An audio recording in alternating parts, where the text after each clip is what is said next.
बांग्लादेश में एक आंदोलन शुरू हुआ और उसके बाद शेख हसीना न सिर्फ पद से बाहर गई बल्कि उनकी पार्टी आवामी लीग बैन हो गई। आवामी लीग जिससे जुड़े हुए पुराने लोगों ने बांग्लादेश की आज़ादी में उसके लिबरेशन में भूमिका निभाई। बहुत सारे लोग उन पुराने फौजियों के परिवार से हैं, लेकिन उन घड़ियों के बाद आवामी लीग के बड़े सारे नेता कार्यकर्ता वो आखिर कहाँ हैं। ये तीन मेरे साथ वो चेहरे हैं जिनकी जिंदगी 1.5 साल में इतनी बदल गई है कि वो खुलेआम कहीं घूम नहीं सकते। कई ऐसे लोग हैं जो 1.5 साल से अपने घर नहीं गए, क्योंकि वहां घर जाएंगे तो आवामी लीग का नेता कार्यकर्ता होने के नाते उन पर इतना खतरा है कि जान से मार दिए जाएंगे। हमारे साथ वो तीन लोग जुड़ रहे हैं इस समय बातचीत करने के लिए ढाका में।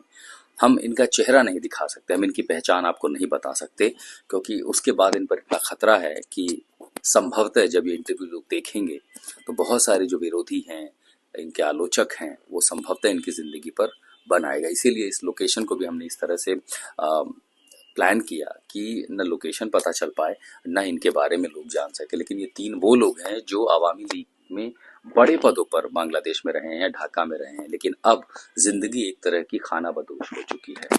1.5 साल में आवामी लीग के नेताओं कार्यकर्ताओं के लिए क्या कुछ बदला? नहीं, यहाँ पर आवामी लीग की हर नेता के लिए बचना बहुत डिफिकल्ट हो गया है।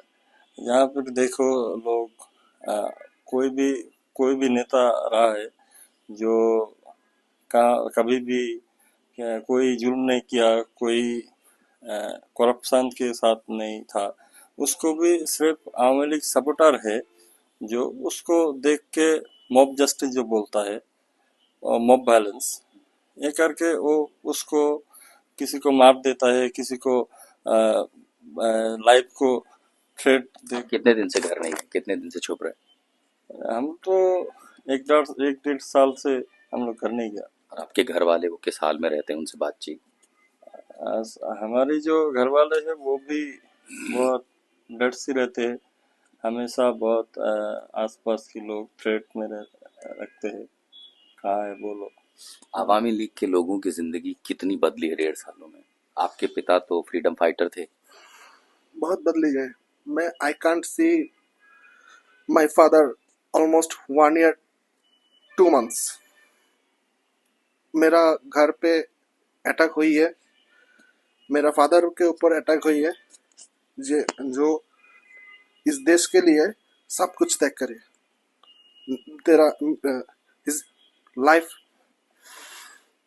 दादा, मैं इमोशनल हूँ राइट नाउ। इस मुल्क में जो चलिए ना, बर्मा पे मॉग है ना, मगर मुल्क है। इस पर जो पीपल है ना, नहीं जाइए, क्या करिए, ये अल्लाह के नाम पे मॉब जस्टिस करिए। But in Islam which is not support, Islam is a peaceful religion। इस्लाम नहीं बोलिए, तुम बैठते माने तुम beat people without any reason। These people don't know why they are abuse Awami league. देखिए, उस टाइम पे मैं ढाका पे रही है, मोस्ट ऑफ द मैं छात्र लीग करी है। मेरा एक पोस्ट पोजिशन है, मैं एक पब्लिक यूनिवर्सिटी का स्टूडेंट है।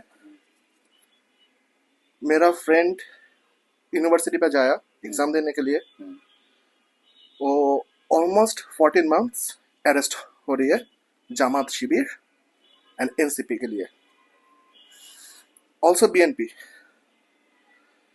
पर मैं आता हूँ आपके पास। आवामी लीग के जो लोग थे उन पर भी तो यही एलिगेशन था कि जब आप पार्टी में थे आपने लोगों पर जुल्म किए, लोगों को गिरफ्तार किया, बेवजह उनको सताया, सप्रेस किया। यही आरोप तो शेख हसीना की सरकार पर लगा था, जिसके लिए लोग सड़कों पर उतरे थे। इसके लिए जो बोलता है जे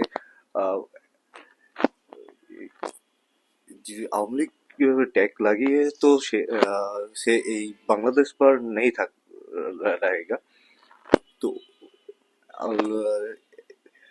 दिस सिचुएशन मैटर करे যে আওয়ামী লীग के लोग देखो को उसको मार देगा, देखते ही मार देगा, देखते को मार देगा। मॉब वायलेंस का डर लगता है अब यहाँ रहने में।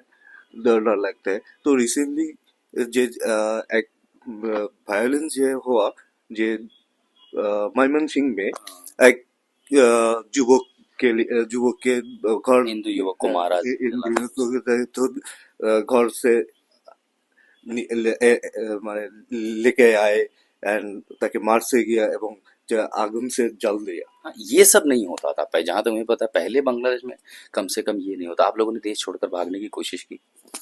देखिए, शेख हसीना सरकार पे अमल में मेरा दूरा तीन पे 2-3 पे घर से बाहर बाहर जा, कोई बार नहीं, कुछ नहीं मिला।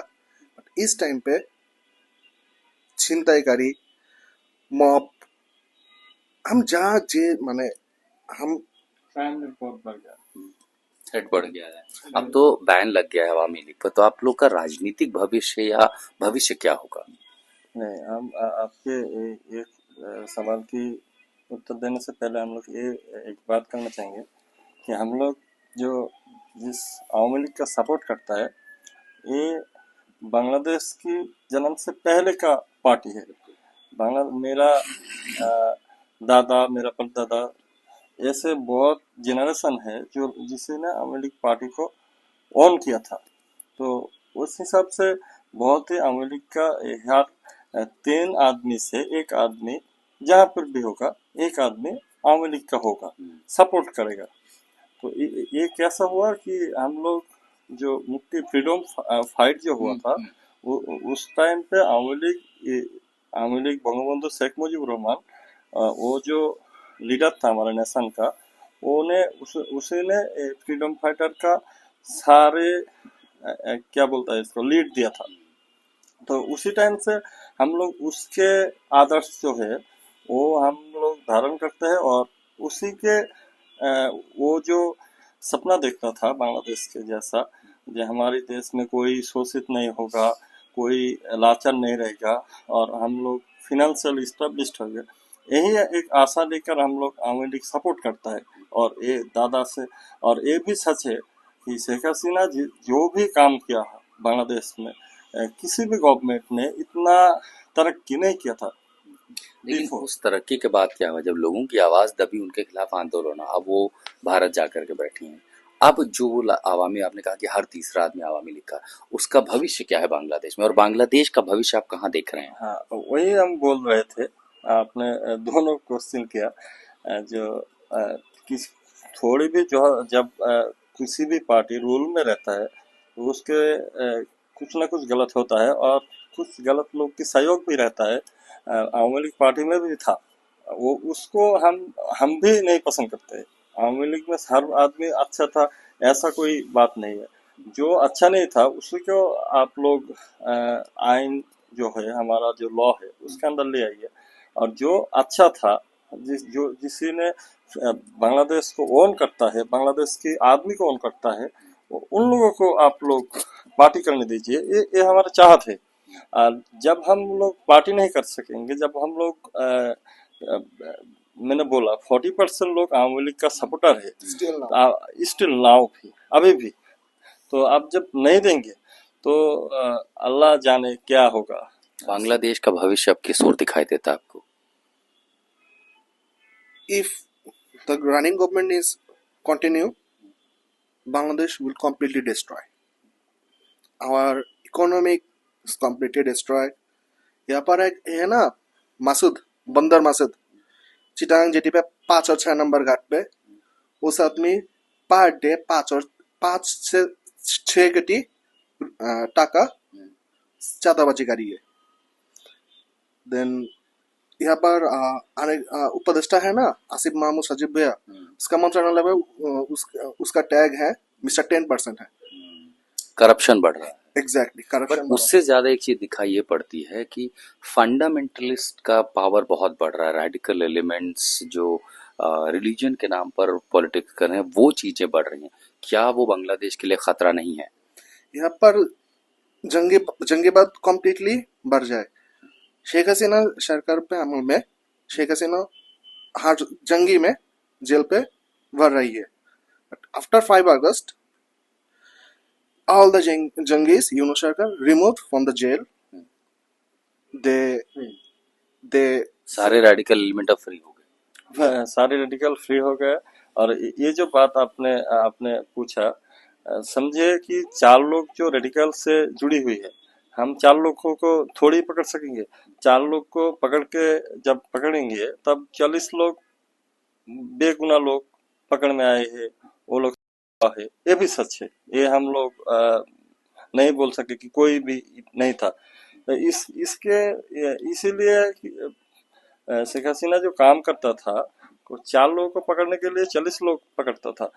तो प्रशासन जो था, हमारे पुलिस जो था, या गोयंदा विभाग, सीबीआई, या तो वो लोग इतने लोगों को पकड़ा जो कुछ उससे नाराजगी बढ़ गई। नाराजगी बढ़ गई। तो वो ये भी एक हमारी जो सोच है, ये कुछ न कुछ ये कुछ षड्यंत्र गलती का। मिस हैंडलिंग हुई है। लेकिन आज जब हम देख रहे हैं कि फंडामेंटलिस्ट बहुत ज्यादा ग्रो कर रहे हैं, बांग्लादेश के फ्यूचर को लेकर चिंता हो रही है। डेफिनेटली चिंता हो रही है। और जो भी या हुआ, सो मतलब आई थिंक जो बांग्लादेश आगे नहीं बढ़ेगा। एक लाइन में अगर मैं पूछूं कि बांग्लादेश का भविष्य अब आप कहाँ देख रहे हैं, क्या है बांग्लादेश का future? If the government goes on, Bangladesh will completely destroyed. It never changed. और ये डर इसलिए भी है कि जिन्होंने सालों तक रूल किया, पावर सिस्टम का हिस्सा रहे, बहुत और एक बात बढ़िए, यूनो सरकार में जंगे बाद चल रही है। हमारा मुल्क पाकिस्तान का मुल्क का उस पर सेम हो गई है। जंगे बाद चल रही है, बांग्लादेश विल माने कम्प्लीटली डिस्ट्रॉयड। और इससे बुरा क्या होगा कि जिस पाकिस्तान से आज़ाद होकर के एक नया मुल्क बना था अपनी पहचान के लिए, अगर वहाँ के लोग ये मान रहे हैं कि वापस पाकिस्तान बनने के कगार पर है, तो इससे बुरा अंत किसी देश का नहीं हो सकता।